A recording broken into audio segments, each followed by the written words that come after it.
des salles de classe rénovées, réhabilitées et équipées pour l'amélioration de l'enseignement secondaire inclusif basé sur le genre dans la région du Poro, précisément au lycée moderne de Korogo.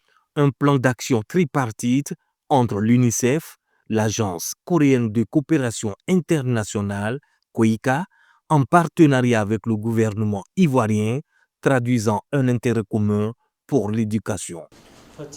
Je suis très heureux d'être ici dans l'enceinte du lycée moderne de Korogo, qui a été réhabilité, qui a été équipé et qui est désormais fonctionnel, notamment dans les bâtiments qui, dans le temps, étaient complètement détruits.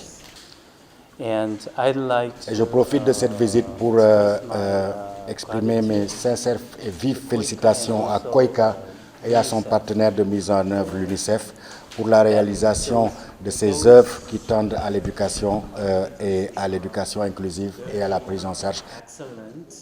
Entièrement rénové, ce bâtiment moderne R+1 de 9 salles de classe, 6 bureaux, une salle des professeurs et 400 tables-bancs est estimé à 136 millions de francs CFA.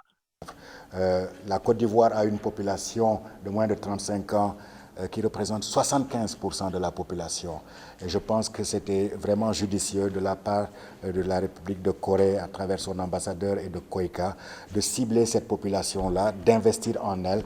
C'est une façon d'investir pour l'avenir.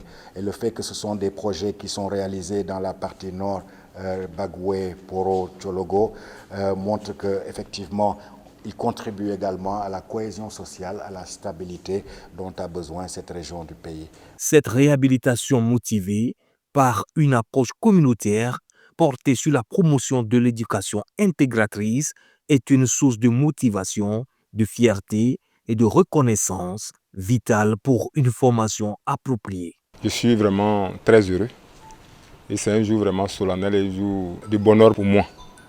Et pour tout le lycée moderne de Korogo, le personnel du lycée moderne de Korogo, nous venons de recevoir aujourd'hui les clés du bâtiment R+1 qui a été totalement réhabilité. En outre, plusieurs infrastructures sanitaires, éducatives et de formation seront inaugurées dans le district autonome des Savanes.